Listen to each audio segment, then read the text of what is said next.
I think we'll get started now. The number of folks coming in has slowed down. So I just wanted to welcome everyone to this NIAPAN, the Northern Ireland Anti-Poverty Network's webinar on reframing revenue raising. Obviously, the timing couldn't be better in some ways. When we were planning this, we knew that this was a conversation that was happening for many people, but we wanted to make sure that we had a way that we could reframe it from an anti-poverty point of view. And so we're very excited to have this panel today. So Goretti Horgan, a senior lecturer in social policy at Ulster University and a board member of NIAPAN, is going to chair this webinar, and we'll introduce our panelists today. And there'll be lots of time afterwards for discussion. So if you have any questions throughout the conversation, please do put them in the chat. I will be monitoring the chat throughout the course of the webinar. So thanks again for attending, and go ahead, Goretti. Okay, thanks, Becca. So as Becca said, I'm Goretti Horgan, and I'm a member of the board of directors of NIAPAN. And we thought that it was really important to have a discussion about revenue raising, because we've been here before, folks. You know, the talks that are going on at the moment, I recall the Stormont House Agreement, for example, 2015, whereas, you know, part of that deal, it was agreed that we should get rid of, I think it was 20,000 civil servants. We got rid of about 5,000, and everybody regretted that afterwards. It ended up costing us more because it hadn't been thought through. And part of what we want to do is to get people thinking about, you know, what kind of revenue raising we need. We're all agreed there needs to be some revenue raising, given the powerless state of our public services.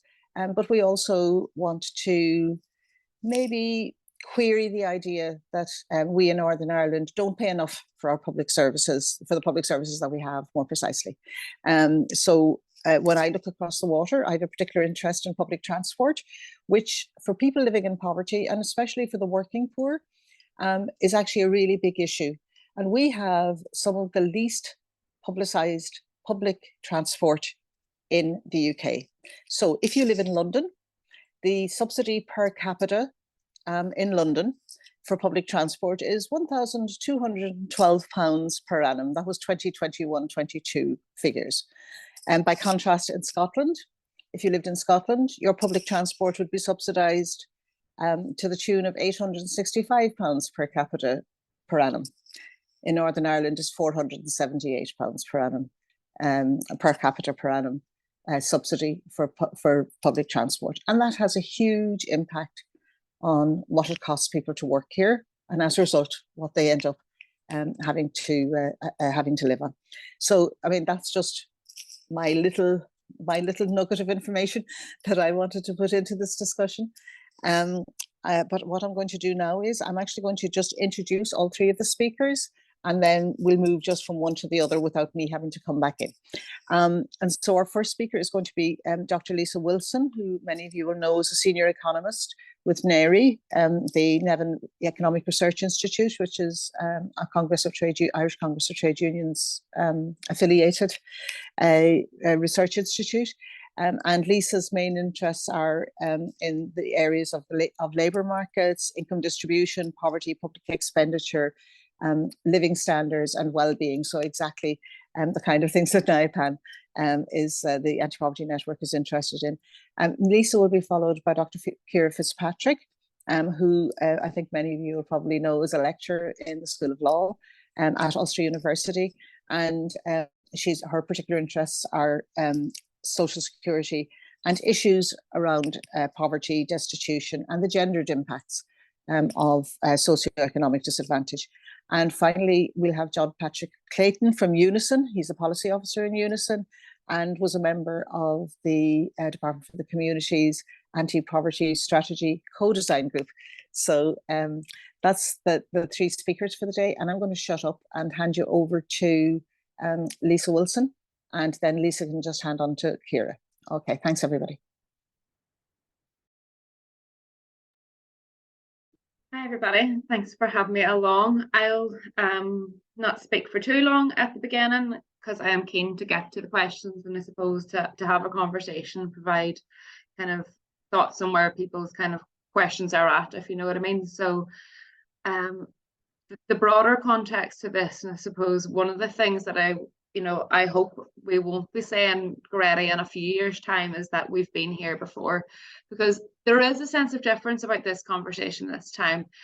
And the difference is that the sophistication of which our lobbyists and policy makers in and around the broader network now is having in terms of getting the handle on these issues. We've had, and the Fiscal Council, the installation of the Fiscal Council has been hugely significant in that respect, because they've prompted a whole host of organizations to engage in these conversations, because they've been writing things down on paper and doing an analysis, and it's prompted even the NERI then to, who would have been working on these issues obviously all the time, then to become more involved in these in an ongoing formal fashion, so to speak. So we have a sort of different dynamic, and even in the response to these consultations, the amount of different organizations who have come to us, who are looking at these issues in a very serious way and want to respond in a way that, that is informed, I think is different to what has happened previously. So you have a very engaged policy network at the minute on these issues. And that's not an easy feat. Like, it's fiscal policy, it's not an easy feat to get people interested and engaged on these, but so serious that they are to what is going on and everything that is going on in terms of the dismantling really of Northern Ireland at the minute by way of eroding away of its public services. But the context obviously to this has been the same. It's been going on decades. Northern Ireland spends too much, raises too little. That has been the position of the Treasury, and also a lot of the chattering classes of Northern Ireland. That has been the position of a lot of people, that Northern Ireland's not fiscally responsible and they need to do better and need to be more prudent. And I think that the biggest welcome this week is the acceptance finally by the Secretary of State, obviously, that Northern Ireland has been underfunded for some time, and that the fiscal framework under which Northern Ireland has been operating in hasn't been one which has been enabling Northern Ireland to be able to deliver public services in a way that's comparable to England. So the acceptance that there needs to be a reform to the Barnett formula is welcomed, and the acceptance of that has come loud and clear, I suppose, this week. But I suppose the next bit, which follows the funding requirement of what is needed, is a more complex issue than just saying, okay, well then if it's not the Barnett formula, well then it's just a retake of the Hold'em Commission's methodology over 10 years ago and just applying it to Northern Ireland, and it avoids the conversation of, well, what is Northern Ireland's needs? So the numbers, I suppose, coming from the Fiscal Council who applied the Hold'em methodology, was that the estimates of public spending should be set at between 27 and 30% of that equivalent spend in England. But that important point that that is not based on an objective assessment of public spending needs in Northern Ireland. That was based on a report that was commissioned in Wales, and report was based on funding arrangements for agreed regions in England. So it was, how do we deliver the methodology was on 95% of spending needs in England. No recognition of Northern Ireland being unique, not least because of the legacy of conflict issues, which affects the delivery of our public services ongoing. Not just in the areas of policing and justice, where some of the uplift on needs assessment has been talked about this week. Particularly, I think it's been the Alliance Party has been talking about that. Not that the impact of the conflict on our public services isn't just in the form of policing and justice spend. It goes right across our public services.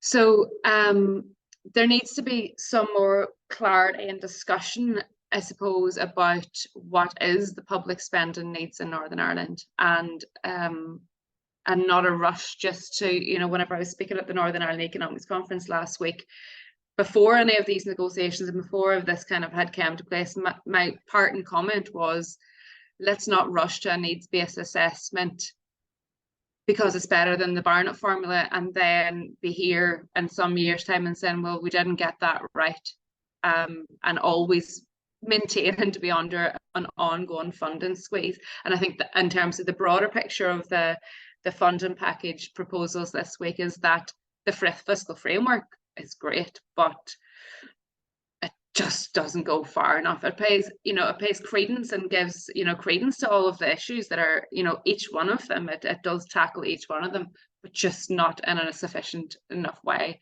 And, you know, we've heard all of the commentators say that, you know, all of the political leaders really coming out and say that throughout this week. But I'll leave it there, and I'm happy enough then to engage in questions.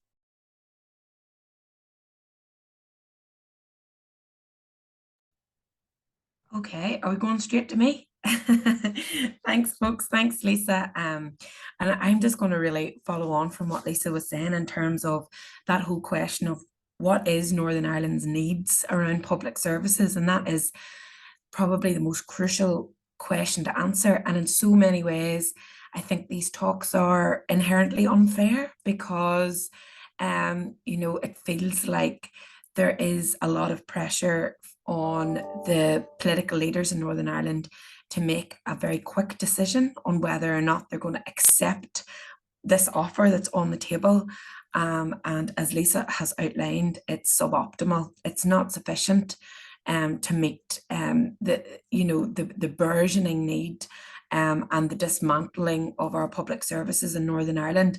And I suppose what I intend to do in the next few minutes is just to sort of outline a picture of our economic situation and what the fabric of society, particularly for the lowest income households, looks like at the minute.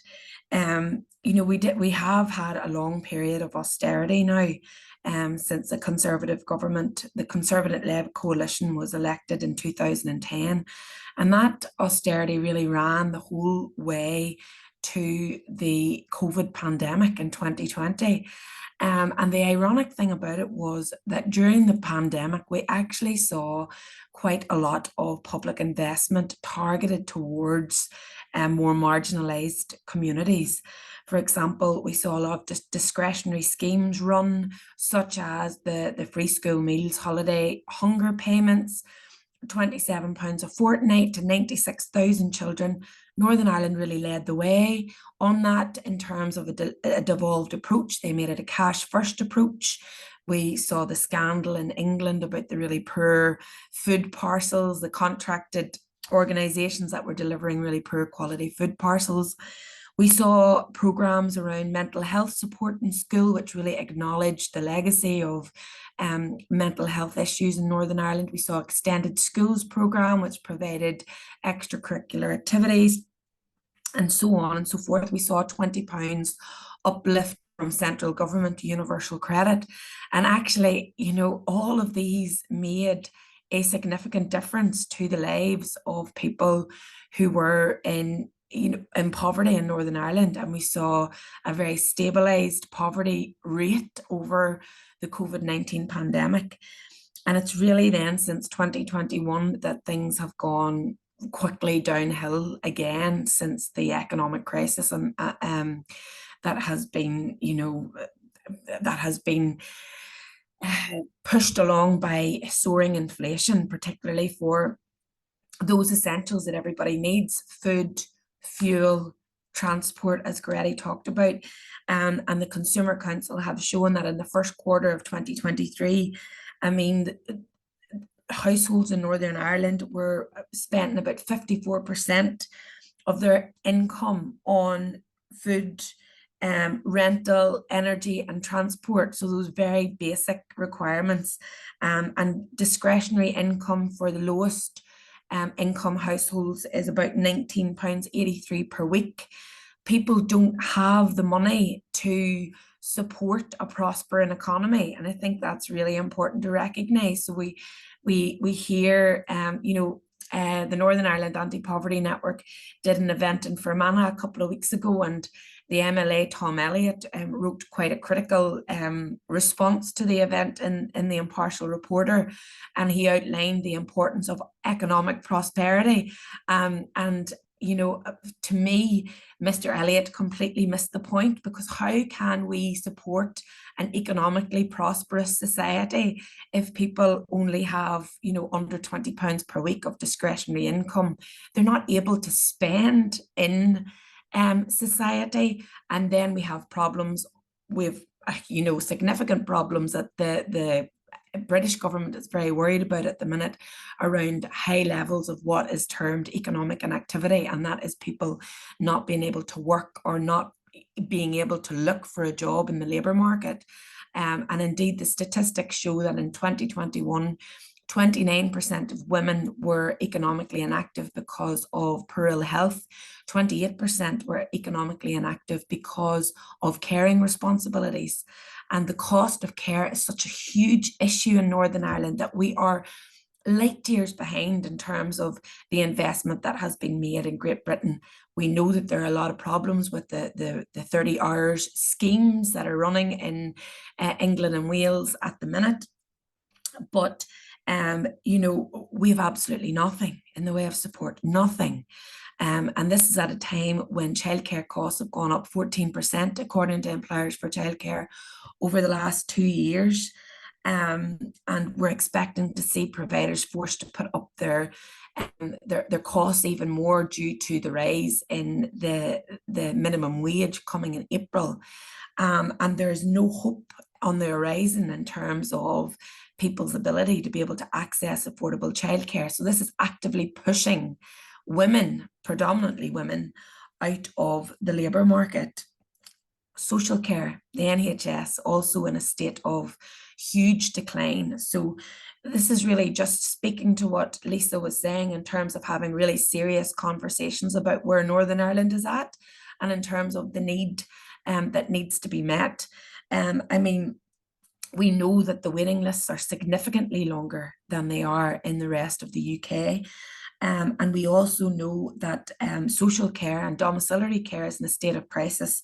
We have over 4,000, as of November 2023, there are 4,162 people waiting for some form of domiciliary care package to support them to survive in their own homes. And we know from our friends and colleagues in Carers NI that the real brunt of caring responsibilities is then going on those people who are surviving on £75 a week of carers allowance, which simply isn't adequate, and they're not able to meet their most essential needs.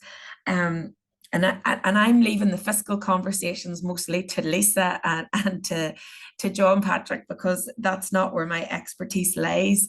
But when you look at how other devolved nations are operating in the realms of devolution, you have to wonder why Northern Ireland is getting such a hard bargain driven on it. So this £300 million overspend that we're being forced to pay back this year. We've seen a huge proportion of the Barnett consequentials that come from the autumn statement there go to pay back this overspend. I think it was about 75 million from memory. It looks like we could have a 450 million overspend next year. I had a quick look at what Scotland, how things are faring in Scotland. And, I read the sentence that Scotland is running a deficit of 19.1 billion pounds.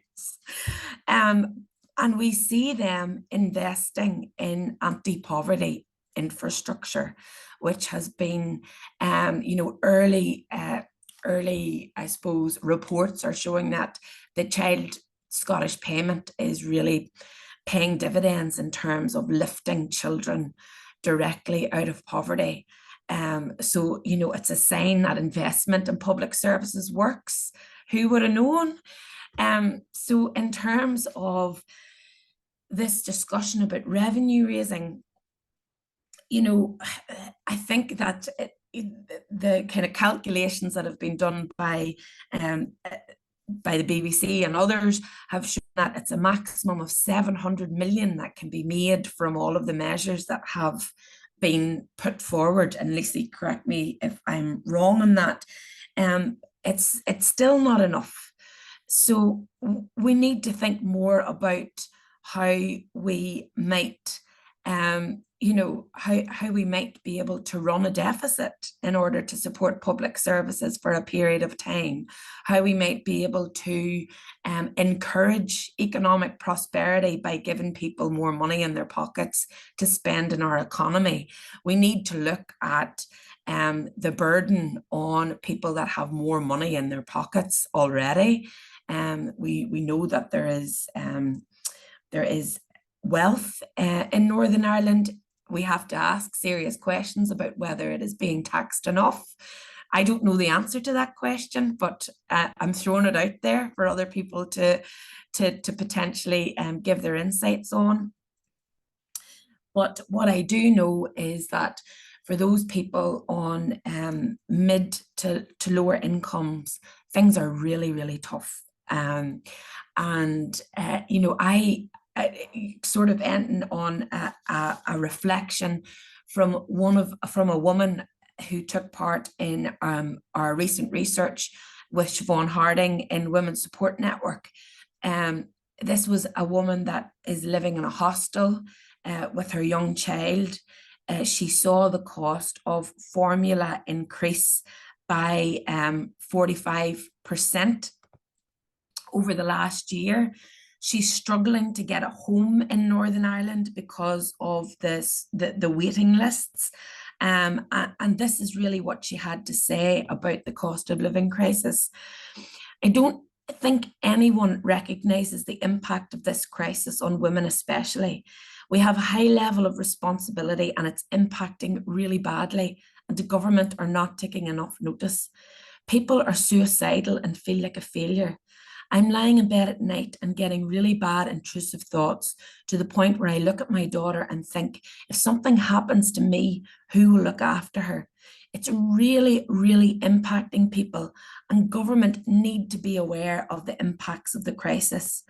And the reason why I'm finishing on that quote is because this package that is being offered this week on the table does not even scratch the surface of the social needs of those people who are in extreme poverty in Northern Ireland, whose voices are so obscured in these debates, who do not have a seat at the table in terms of what their needs are, and are literally being left to languish, in hope that they can survive because their health is declining, their physical health is declining, their mental health is declining because of their significant material needs. And I really welcome this discussion today, because I think that is a population of people who are being fundamentally missed in the negotiations and conversations around these issues. So I'm going to leave it there. Thank you very much, folks. Thanks, Ciara. I'll come in and offer my contribution, and like the other panelists, I want to thank Becca and the Anti-Poverty Network for the opportunity to take part in this discussion. I do agree. I think it's a very timely discussion. I'm John Patrick Clayton. I'm the policy lead with Unison in Northern Ireland, and I'm also a member of the Northern Ireland Committee of EC2. So I'll maybe speak a little bit about the EC2 perspective on our public finances, and be further to some of the really important points Lisa has already made. But not to contradict Ciara, I think on the hard economics, I think Lisa's our absolute expert on this call. I'll probably offer more a perspective based on the experience of at least the last 12 months for our members who've been on industrial action across various parts of public services, and also some thoughts with regard to the impact that a move to introduce things like charges in home care could have. So that'll be broadly the position I'll be commenting from. I should say some of these will be initial thoughts, because for some of the consultations on revenue raising, we haven't actually seen the consultation documents yet. And some of these, as Grady alluded to in her introductions, are pretty complex policy areas in their own right, and they go wider and deeper than a conversation about overall public finances and revenue raising. So I think we'll have to take each of them in turn as they come through. So I suppose what I'll be offering is some initial thoughts, and obviously happy to discuss individual consultations with people if they want to get in touch. Contextually, I think we have to, as Ciara alluded to, we do have to look at the context within which these consultations are being launched, and within which we're now having this debate about public finances, revenue raising, and all the rest. Firstly, I mean, we haven't had a pay award for health and social care workers, and as everyone will know, we have had our members in Unison taking industrial action over this last 12 months. Now, off the back of the pandemic and the huge contribution that those people made during that period, for which we all would have applauded, health and social care workers during that period and all key workers during that period, to then find themselves coming off the back of the pandemic in a position where they are having to take industrial action for this period of time is really unacceptable.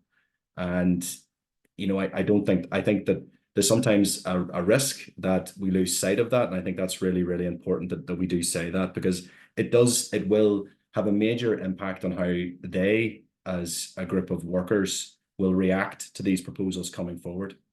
And I think that shouldn't be missed in this discussion. Similarly, we have workers in education support services, classroom assistants, catering staff, school meal staff, transport workers in education, all of whom have begun industrial action as well. So these pay issues are right across our public services, and they will absolutely shape how people react to suggestions that we need to charge or cut public service provision as well. We've had the budget crisis, which I think Ciara alluded to as well, across our public services, and the whole issue of the overspend, in inverted commas, that the executive or the executive departments carried forward. And we've also had the cost of living crisis that is still impacting massively on people, and the highest levels of inflation in decades. So to ask people in those circumstances to effectively pay more, because these are public services which already are funded through taxation and through national insurance contributions, to ask them to pay more in those circumstances, I think for many will be seen as just being unacceptable, given the financial straits that they are in. And I think that's an important context that we have to reflect on in this debate. I'm going to focus just in terms of one of the potential revenue raising proposals on some of the issues that it will cause, and that's around the proposal that may come forward around the introduction of charging for home care services. Obviously, our membership in Unison would include workers who deliver home care, either within statutory services or across private sector providers who are commissioned and contracted by the Health Trust to deliver those services right across Northern Ireland. And as Ciara alluded to, social care is an area that is in need of really significant and sustained reform. It is an area in which we have major demographic issues because we have an aging population. We have a decreasing proportion of working age adults. And we have a workforce that has been undervalued for far, far too long. So we have these pressures across the system already, and there's been a process underway now for several years that culminated in a consultation on the reform of adult social care in the summer of 2022, where there was an expert panel reported on adult social care. And this is just adult social care I'm talking about, by the way. An expert panel reported on adult social care. We had various reform processes to try and look at these issues in a holistic way. There were a number of proposals, but this remains an ongoing area, and it's an area where there are major issues around the level of public funding that is set aside for the delivery of social care within an integrated system. Now, charging has been part of that debate across that period.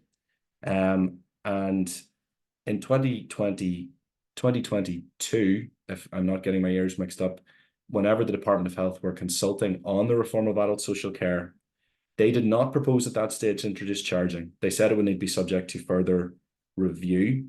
Our response to that at that time raised issues about how a charging system would actually be administered, how it would be means tested, how it would be fair, how it would be proportionate. And that is not a cost neutral exercise in of itself. So in terms of how you offset any revenue that you might raise through charging against the actual administration of that system within a HSE system that is already understaffed is something that always has to be considered, I think, across any of these revenue raising pieces.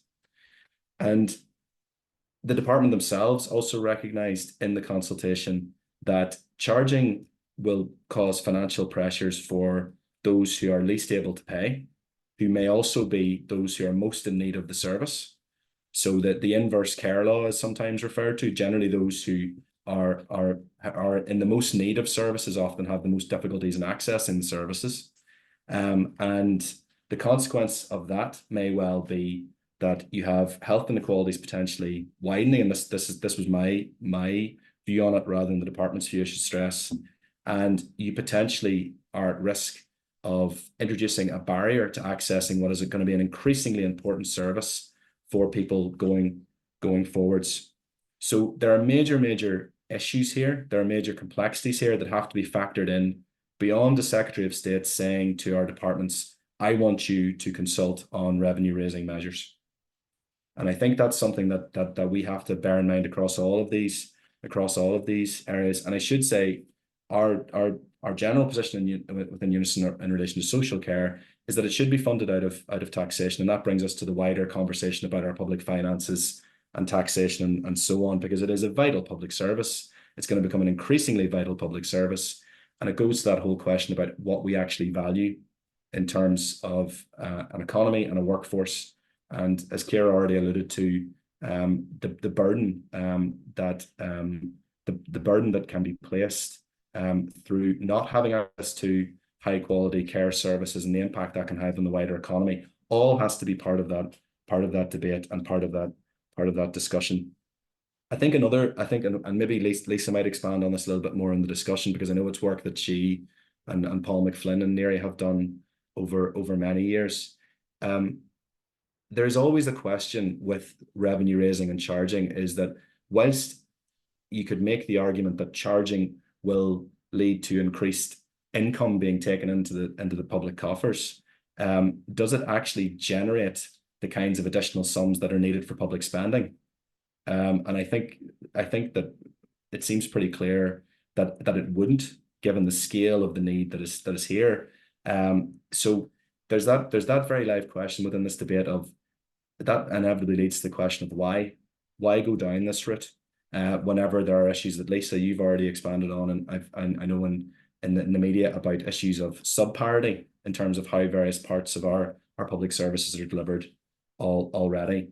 And I suppose whenever we look to what we could be doing differently and what the alternative approaches should be, ICTU published a paper earlier this year called Smart Money, which I think expands on what the approaches should be in the short, medium, and longer term.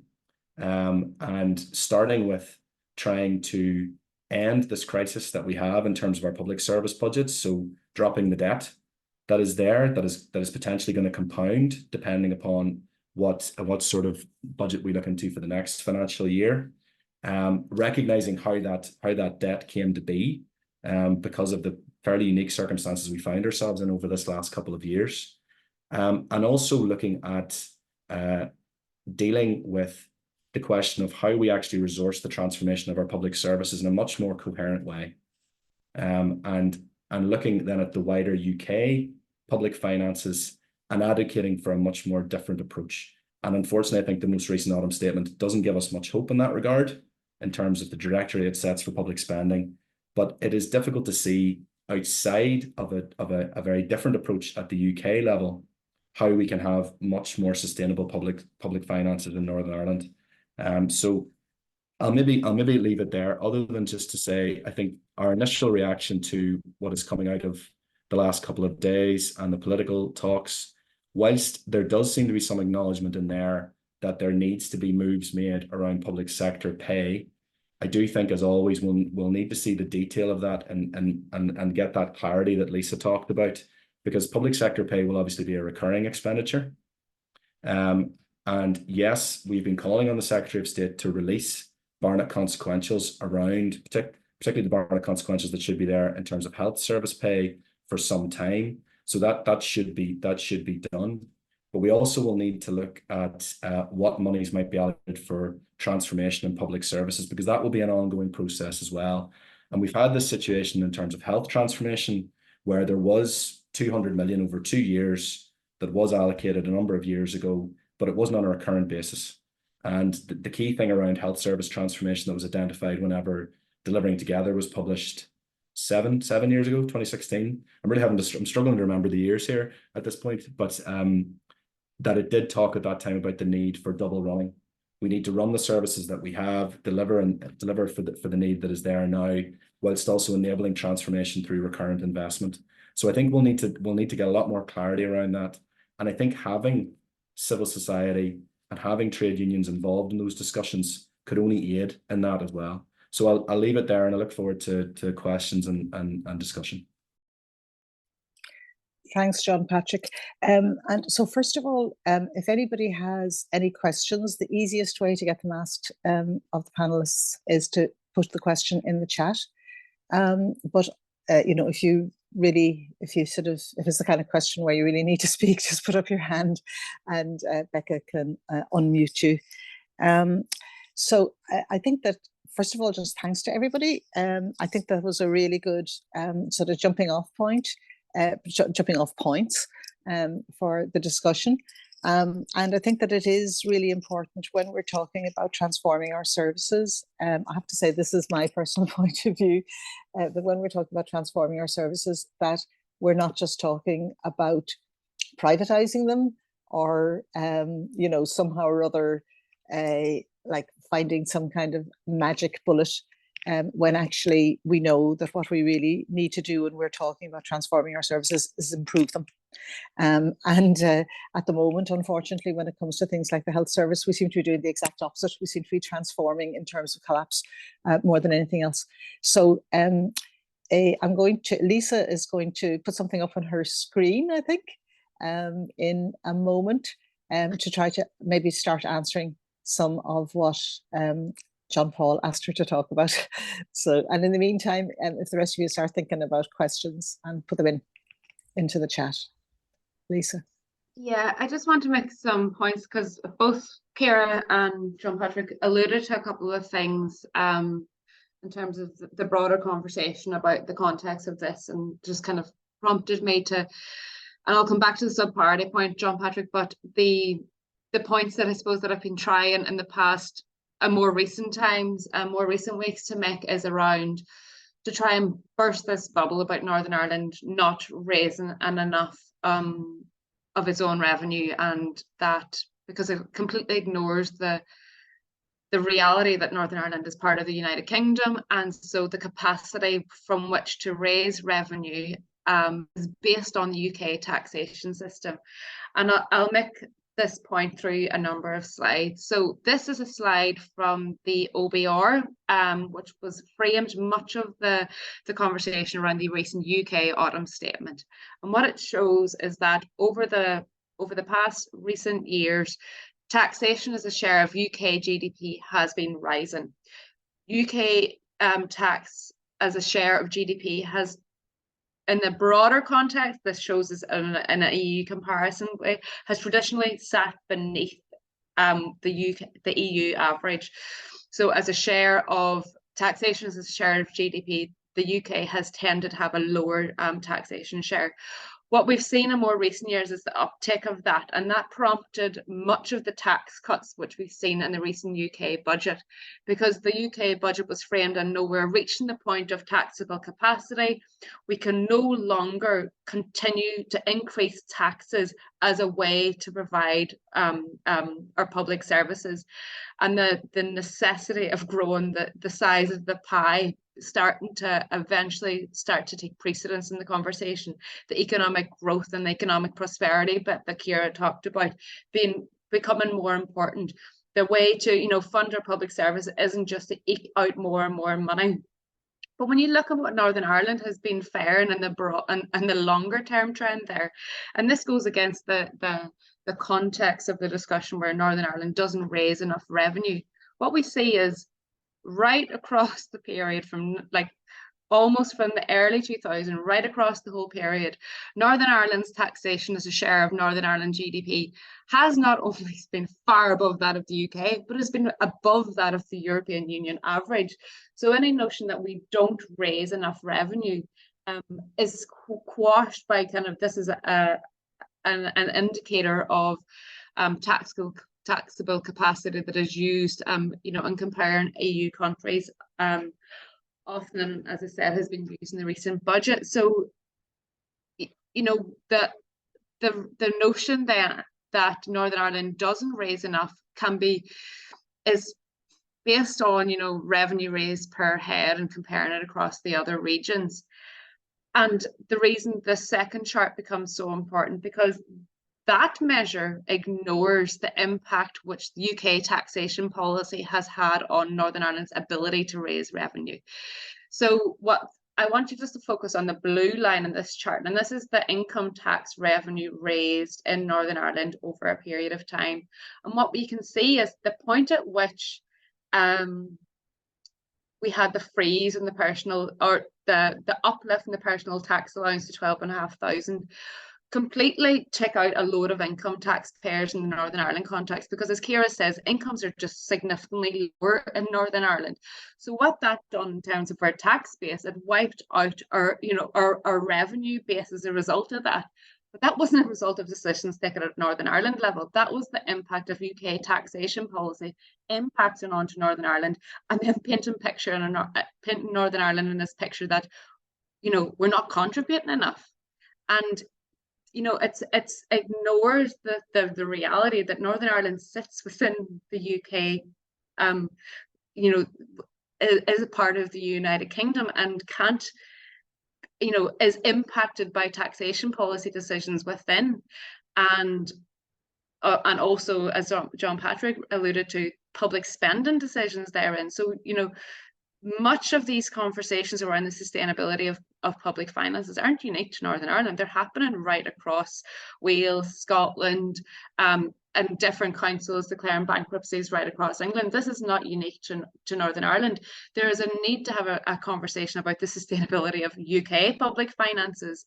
Northern Ireland unique them within that, but the broader conversation of sustainability of public finances is a real serious issue. And I think these two charts about the impact of UK taxation policy on our revenue raised per head can be quashed by some of these charts, which shows the impact, because you can see it at the point at which we're freezing the income tax, or we're uplifting, sorry, the income tax threshold, by just pull so many of our income taxpayers out of it, and that is not recovered. And then the broader point that, you know, just take a different indicator of our revenue raised as a share of our economy, and you can see that Northern Ireland actually can be argued to be overtaxed. So I just thought that was an important point to make, because they're seldom heard points.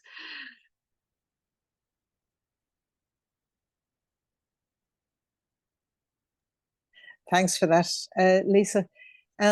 So I don't see any questions so far from people who are, you know, in attendance here, apart from Becca. That last question was actually someone who I forwarded the Zoom link to. So the question, do you want to read that, Greta? Yeah. So the question is Northern Ireland unique in having a fiscal deficit? And the person who's asking the question says, my understanding is that only London and the southeast of England are net contributors in terms of revenue raised, and all other regions require a transfer from the centre to run public services. And I mean, I think this is interesting as well in terms of the Republic.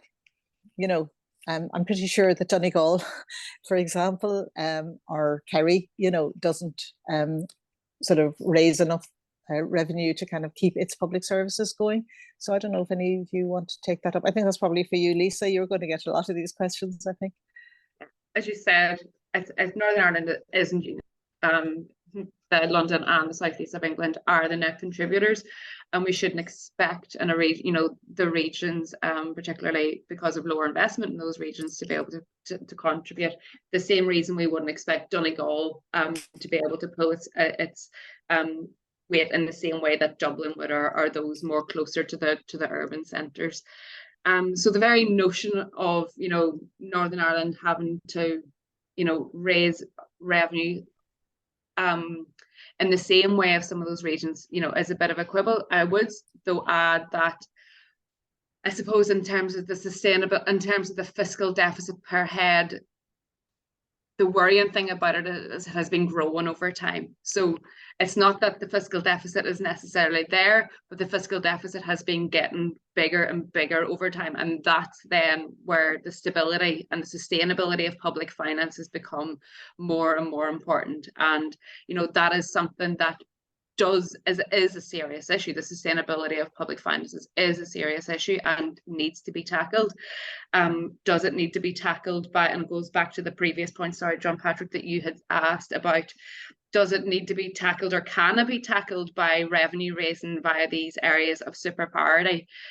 They just don't provide enough money to be able to fix the sustainability of our public finances going forward, because ultimately, although the 600-700 million that has been touted about in terms of these issues sounds like a big amount of money, of the money that would be raised from these areas of super priority would ultimately depend on the final charging model that would be put in place. And Ciara's figure of £20 discretionary income shows the kind of limitations and the money available to charge people. But it also, the point that I make about this, it ignores the policy decisions that have went into place to put in place these areas of super priority, because of recognition in the past of the need for welfare mitigations, or of the need to not charge for social care. So it just wipes that away and says, well, I don't care though, about the rationales that were there before. They're just not important. We need to charge for this now, because this is serious. We need to be fiscally prudent now, and tough luck. And that sounds good, but the reality of actually going to do it is a different beast. That's what I would hope that a lot of the people responding to these consultations will arrive at. When you look through these issues in a methodical way, it's difficult not to arrive at that conclusion. Thanks for that, Lisa. We've got a couple of questions coming in. So I'll read out the questions and then you folk can decide who should answer them. So the first one is definitely for you, Lisa, which is from Alexandra Brennan. What specifically could we be advocating for to promote the best funding floor for Northern Ireland? So in other words, not just what Wales has. And is it likely that the Treasury will recognise the unique needs in Northern Ireland compared to the needs in England? Good question. So will we start with that one, and then we'll come back to the one about responding to people's immediate needs. Lisa, do you want to maybe jump in about the funding floor? Because no, the Fiscal Commission figures have been quoted about this last couple of days, and you obviously were involved in that. But I mean, in terms of the Treasury acknowledging Northern Ireland's specific needs, how likely that is ultimately going to be the challenge for our political representatives, and I imagine that is probably the substance of the discussion that is ongoing. I mean, to go back to the point you made, Grady, about transformation in public services, transformation should be about improving outcomes. It should be about better outcomes for the public, for patients in the health service, better outcomes for the workforce, and recognizing the major structural issues that are there and actually investing in the services to make things better. Because ultimately it is that point of investing up front makes the services much more sustainable, delivers better outcomes, and has a benefit in terms of the economy going forward. It leads to better outcomes for everyone and eases the pressure on the services moving forwards. The alternative is effectively the services either become run down to the point of collapse, or the risk is always there that you say, well, really what we should just do is introduce more privatization, and that will solve problems. And I think we would all really question the logic of that. So one of the reasons why ICTU has put forward this idea of a dedicated transformation fund is you would actually highlight projects that you would want to invest in, and you would have a clear path to try and improve the services over a period of time, rather than it being done on a non-recurrent basis or a single year budgeting basis, and other financial pressures will always come to bear there. And I mean, even in the health service and across other public services, there's always that tension, and that the delivery arms generally have duties to break even within a financial year. So that they will always find the idea of running any kind of deficit extremely problematic. And that is one of the reasons why there's also a need for recurrent and multi-year funding to allow better financial planning into the longer term. But Lisa, you maybe want to, you obviously can maybe speak a little bit about the financial floor point. Yeah, and like on the, is it likely that Treasury will recognise the unique needs? Well, they have in the past, like through funding deals that have been made in the past. The job to do is convince them that, if they recognise this and build it into the long-term funding model, that there's less need to go back, for one-time, funding settlements. And that, the Treasury has been ongoing arguing for Northern Ireland to get its finances onto a more sustainable footing. Well, it's been impossible to do that, because the nature of our funding settlements have been so piecemeal, and the additional sums that have come through agreements have almost been not recognised as being needed for as being part of the needs base of Northern Ireland. But when you think about it, it clearly has. So I think there is a need for maturity and recognising that going forward, if the model is more sustainable, it becomes more sustainable, and there's less need for that kind of in and out of governance and kind of going back for additional funds. So what specifically could we be advocating for? I suppose the point that we've been trying to make around the funding floor, let's not just go for Wales, is that, well, actually what Wales fiscal floor is not based on what needs are in Wales necessarily. It's based on what needs, what needs are in England, what proportion of money is needed for 95% of needs in England, and then apportioned across, and looking at what that would mean in monetary terms or percentage terms for Wales. And it's based on 6 different indicators, and there's a job to do both in the, were they the right things to have looked at, are they the right indicators in the first place, but also then separately, does Northern Ireland have unique needs? And I think the biggest area there is the point that I made, that at the minute the Fiscal Council have, they included in one of their assessments of the fiscal floor needing to be 127 when you take into account policing and justice.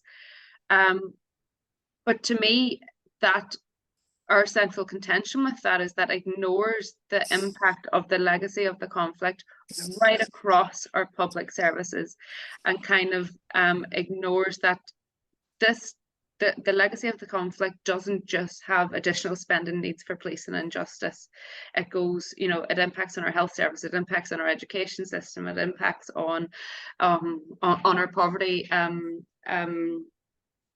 statistics. So it goes right across that. So I think that's where I would start in terms of the advocating for the best funding floor, is the areas in which Northern Ireland is unique, and in some of those section 16 areas where, you know, we have additional needs that do need to be taken into consideration, and that if they're not, you're still going to end up in this space where it's just not doable. You know, the provision of public services on par with England is just not financially sustainable. Yeah, thanks, Lisa. That's and I completely agree with you. The legacy of the conflict is and the costs of that. I mean, when we look at the economic inactivity, for example, and you look at the age profile of those who are economically inactive, you can just literally see these are victims of the Troubles, and they're just not really recognised as that, I think. So, Ciara, I thought I'd throw over to you the question from Sheena McMullen, which is really about like managing the current tension between responding now for what's needed now, and then actually getting ourselves on a kind of in a long-term better situation financially. Yeah, I think that's a really important question, Sheena. And, you know, I think this also goes back to the governance of Northern Ireland. And, you know, it actually speaks to how we haven't had, you know, government structures for 40% of the time since devolution. And there's a real need to look at how, you know, governance works in Northern Ireland. And so many of these strategies, for example, the anti-poverty strategy, which we've now been talking about since, you know, 1998, essentially, when they made that statutory obligation to address objective need. And it's, you know, we don't have the framework to do it.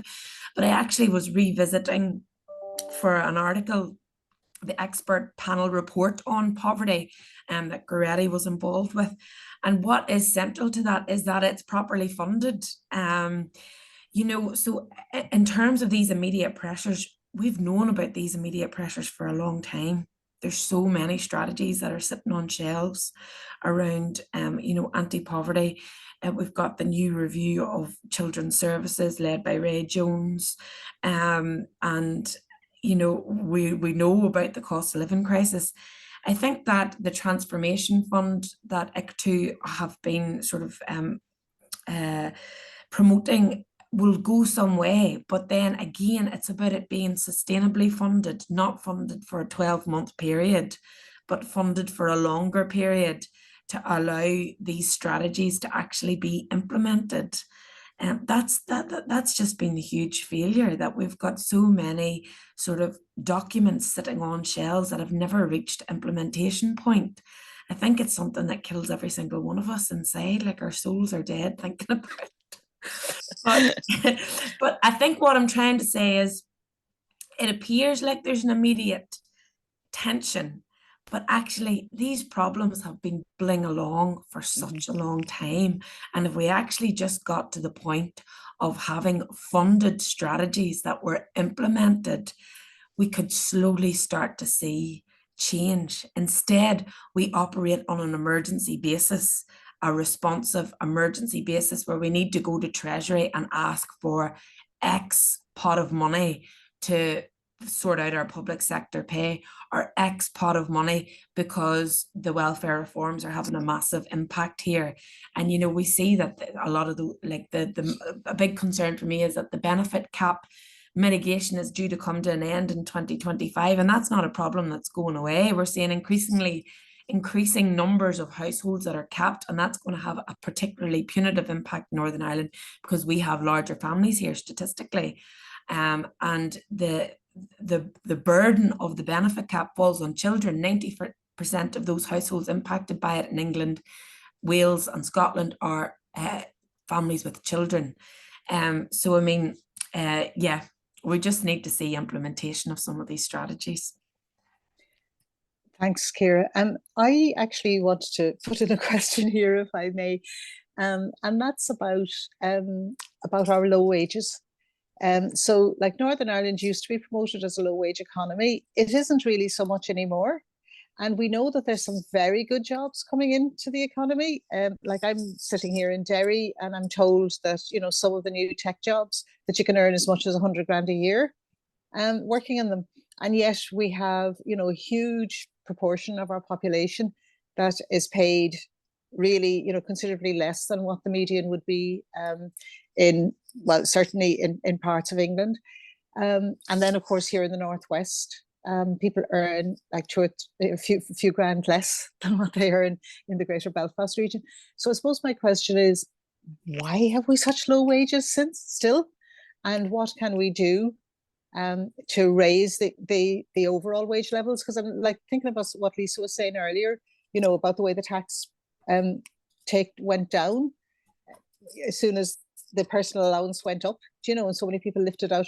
That's because of low wages. So how do we actually get the wage level up for everything? And then I'll come to Andrew's question about student fees, which is an excellent one as well. But I just thought that low wages one is something that it's like a conundrum that we don't seem to be able to solve.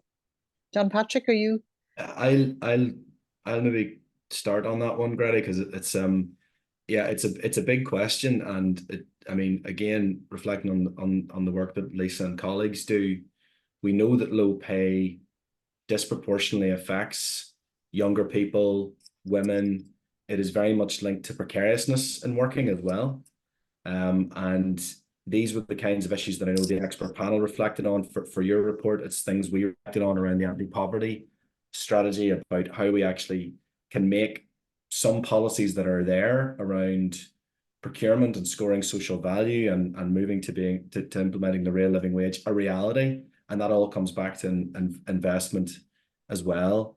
I mean, for public sector pay, the situation we have had, and speaking in broad terms, because I'm thinking back over the course of a decade, we have had situations in the past where we haven't had consolidated pay increases always. Equally, we have the current situation where we once again will see, you know, because we haven't had, in this current financial crisis we've been in, we haven't had funding flowing due to a pay award in England flowing into Northern Ireland. That inevitably leads to that lag around actually putting in place a pay award. And the principle that health workers took strike action, industrial action on in 2019 around pay parity, we move away from that. The longer we don't have investment in pay for health workers in Northern Ireland. So I think the debate has been, and people will be well familiar with this debate, the debate in this last couple of years has been this idea that, you know, pay can't chase inflation, to use that term. And I always look at least in these circumstances to make sure I'm using these terms correctly, or that this is how it's being described. But the driver for the inflation that we saw was not high wages. So there's always that understanding of why we've had the levels of inflation that we've had. And yes, inflation is starting to come down, but the challenge that you leave behind is that doesn't mean that prices start to go down.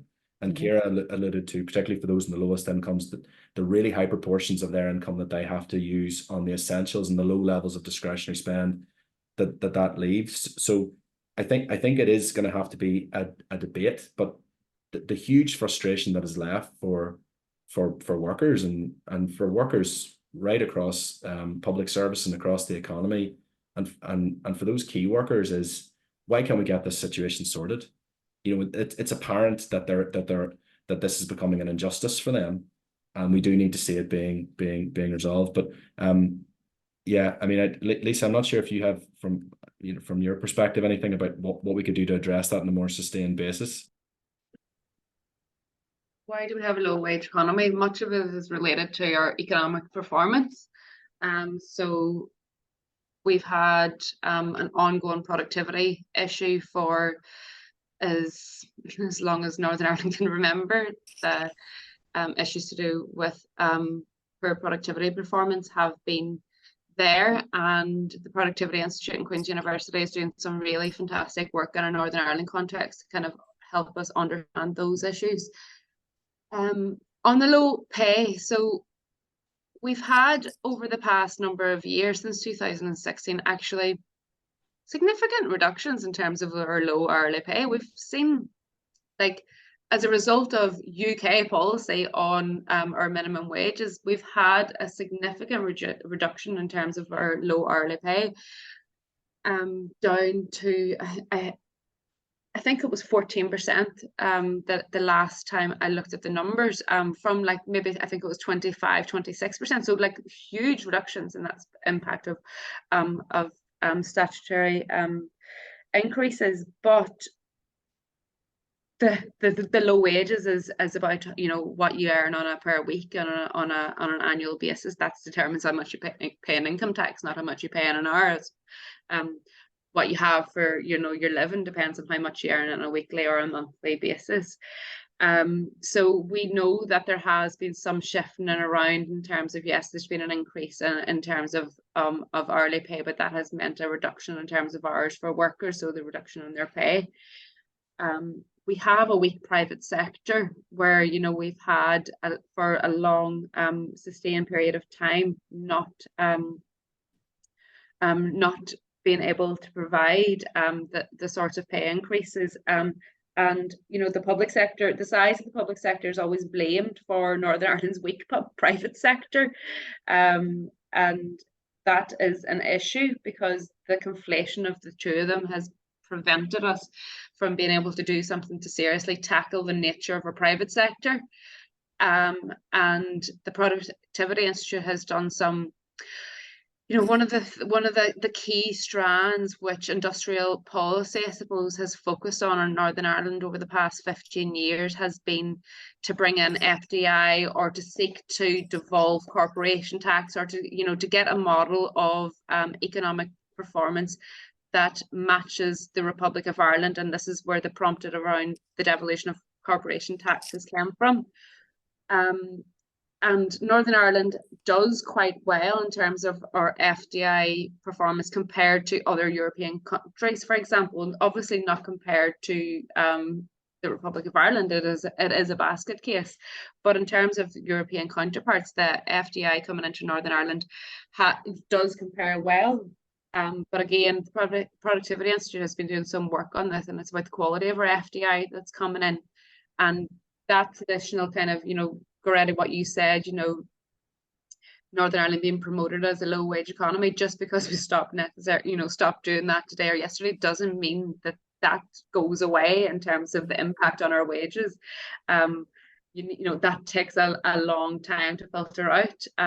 Great that we have some 100 grand jobs in dairy, but, you know, they're few and far between, I would imagine. And the broader sectoral profile of our economy is more important. We do know we need to grow our professional classes, and this takes long-term sustained investment in the human capital of our population.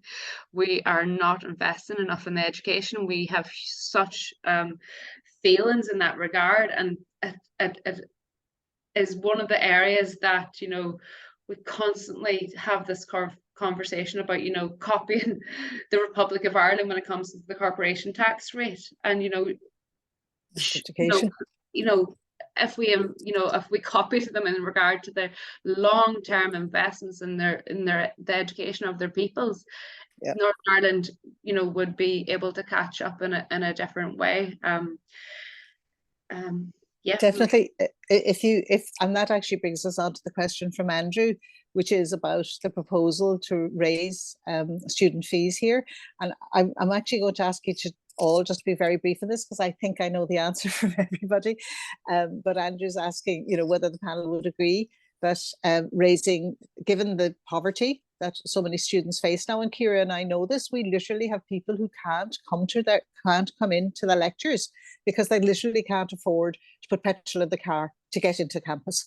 And so, you know, clearly the issue of student poverty is a very real one. So I think that nearly everybody here, I hope, would agree that raising tuition fees will only exacerbate student poverty.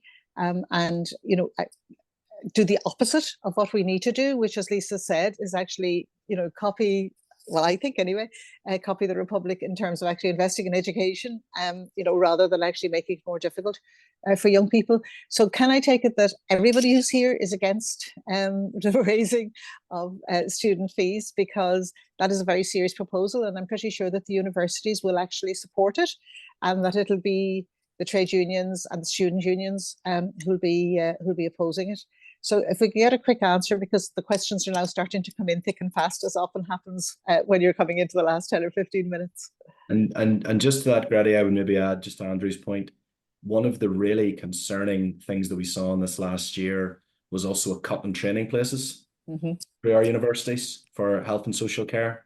And given we have, depending upon when you count the figures from, but given we have thousands of vacancies in health and social care, that is extremely counter-strategic, and those places are funded, and there has been issues around bursaries and so on that we probably don't have time to get into. But again, when we think about what are we actually investing in and what are we looking to do for the future, I think that's a very concerning trend that we've already seen, and there's a risk that that will continue, and that'll exacerbate problems that are already there even further. Definitely. Thanks. Kira, do you? Very quickly, I just want to reiterate that times are incredibly tough for our students at the moment, particularly those who I have run a third year social justice module, and everybody had to write an editorial for one of their assignments this year. And I had a couple of really interesting ones about the student housing market at the moment, and the fact that all landlords are putting up their rent for houses that are in terrible condition, and the unaffordability of those huge, you know, those spanking brand new shiny student accommodation that's being built, and really the inability to afford it. I think one of the students said that the cheapest was £600 per month, which for a working class student is absolutely impossible to pay. So I mean, I would just say that, you see, children, I know it's a term that's bandied about so much recently, but the UK, Northern Ireland, is providing such a hostile environment for our children, young people and students at the minute. It's actually laughable to talk about social mobility, because they are being really constrained by so many social and economic barriers around the cost of education. Education is not free. It is coming at a huge cost at the minute. And of course, I would fundamentally disagree with raising student fees, which will just really add more constraints to an already severely constrained situation. Thanks, Kira. Lisa, do you? I'll respond on the kind of, I suppose, the technical bit. The sums of money that were, you know, that has been proposed is that, you know, if you increase student fees, that where you'd get to, I think some modelling done by the Department of Education had increased, you know, we're modelling an increase to 6,000, and over a 5-year period wouldn't have raised the 80 million, which is, you know, is in the, you know, has been what we'd raise in 1 year. So the sums of money which we would raise for this, for the hardship that you would give to students, just doesn't make any sense. You know, and this is, you know, one of the challenges of economics is how to balance, you know, at the margins, and, you know, this doesn't make sense at the margins. And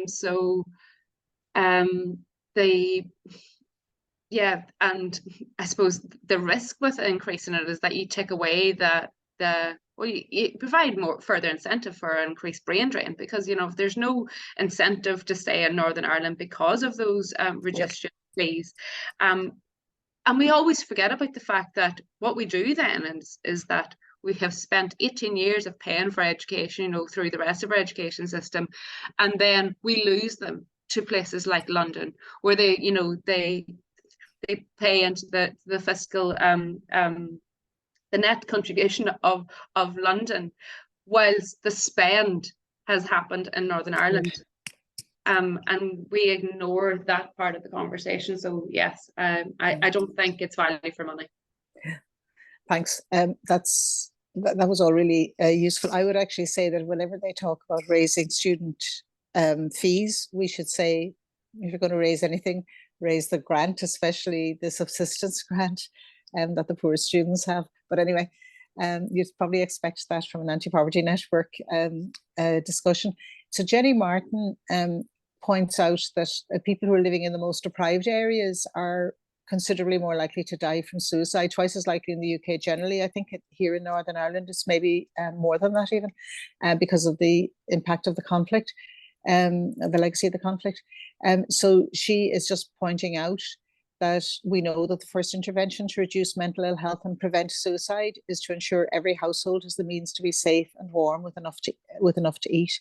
And we know that that isn't happening at the moment. And so she's asking, how do we ensure that we protect the most vulnerable people in our society without creating these extra charges that may leave many in a state of despair? And actually that links to the question from Anita Villa about the upcoming consultations around particularly the water charges, since we do tend to be asked, how do we charge rather than should we charge?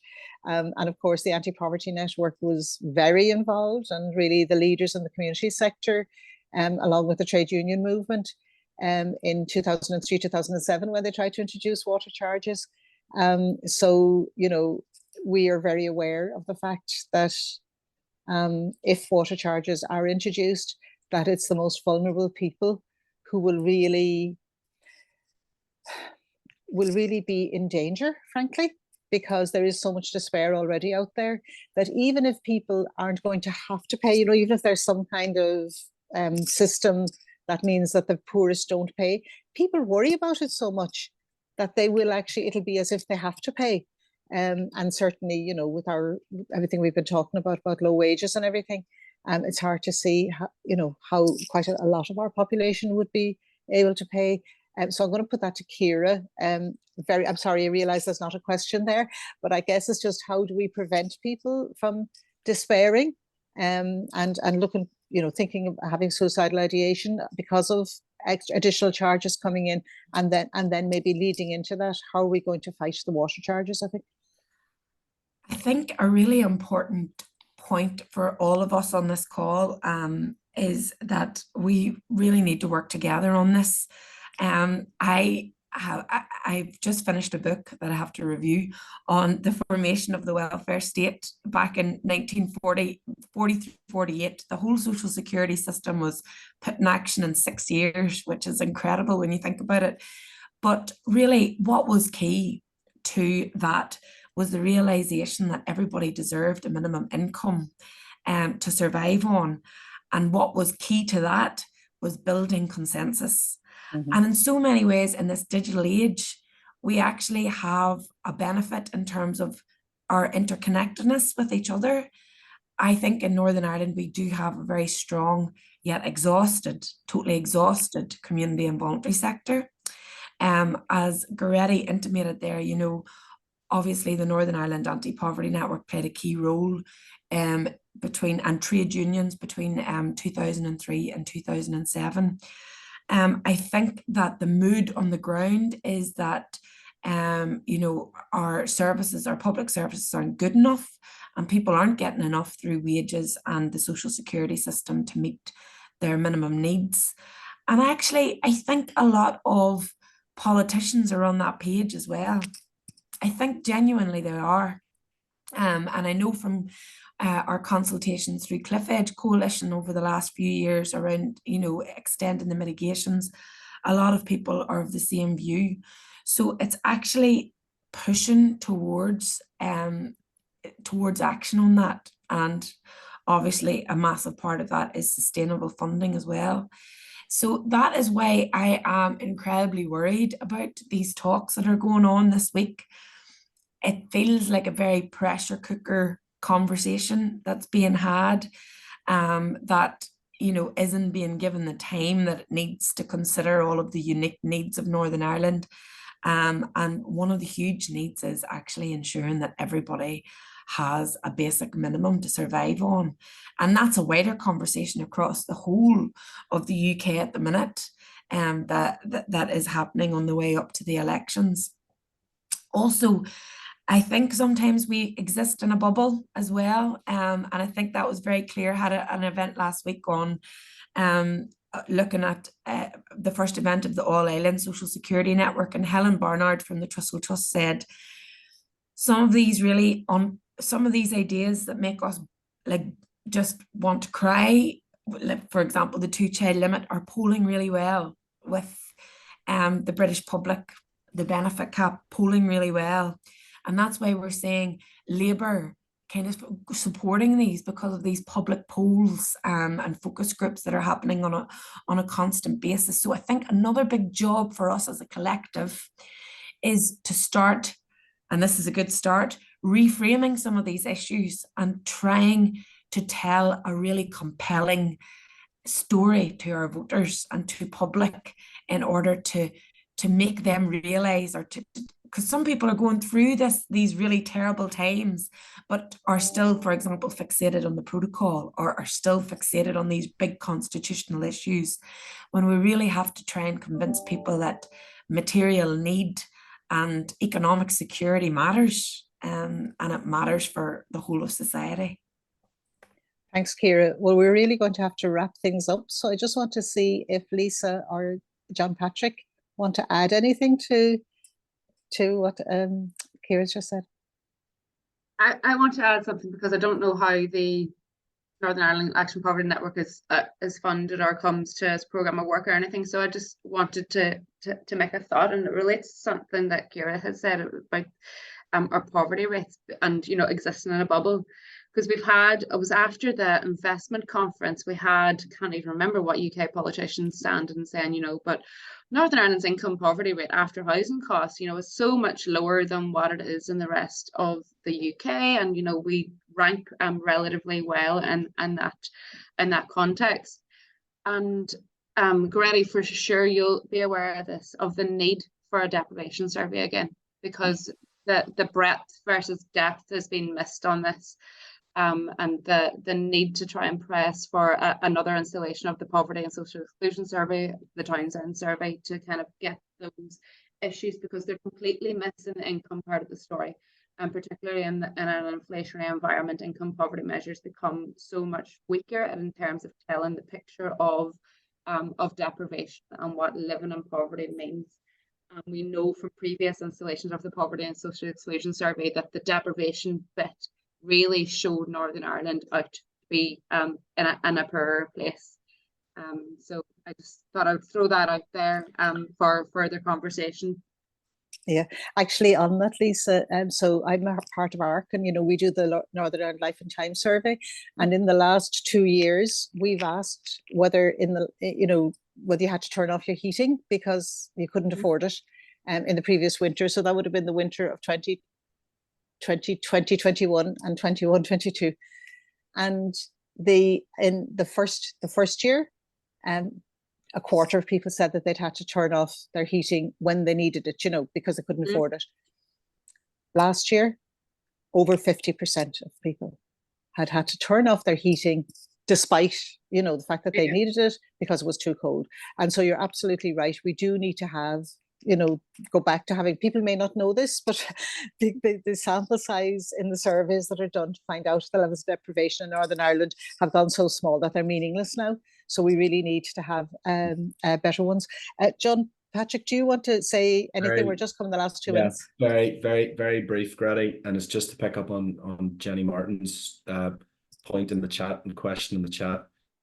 I think when we talk about a needs-based approach to public spending in Northern Ireland, health inequalities have to be a major part of that conversation.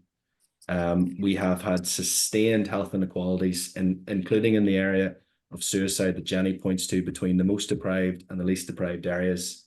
And we have had a public health strategy in Northern Ireland, but we still have the inequalities. And even that whole conversation about transformation of health services, that has to be a major, major part of the discussion. If we're going to look at where services are located or how services are delivered, we have to look at it through the lens of what difference will that make to inequality of outcomes. And I fear, as part of the funding conversation, that point is not always well understood or is considered. And it's wider than just funding for health and social care. It's funding for social security, it's funding for education, it's funding for housing.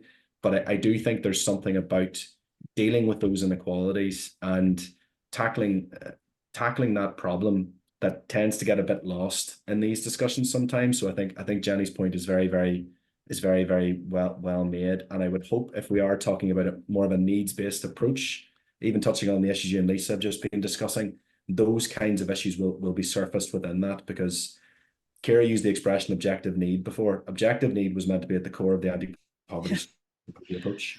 And an issue like health inequalities exemplifies objective need. It shows the objective need and where it is and where we need investment. And that should go into the whole debate about how we fund our services and what transformation should look like in our services. So just an overall reflection, but I thought that was an important point that was made in the chat. Yeah, no, absolutely. It is. And our health inequalities, I think, are going to get a lot worse when we think of people sitting in cold homes, you know, the whole way through the winter. It's just frightening. And I really want to thank everybody. I found it a fascinating discussion. I hope everybody else did. And I hope everybody who's attending did. It's maybe something we will come back to when we have more kind of definite proposals. And so, as I say, just from the Anti-Poverty Network, thanks everybody. And we have to finish up now because it's after 11:30. Thanks, everybody. Thanks, everyone. Bye-bye. Thank you. Bye, everybody. Thank you.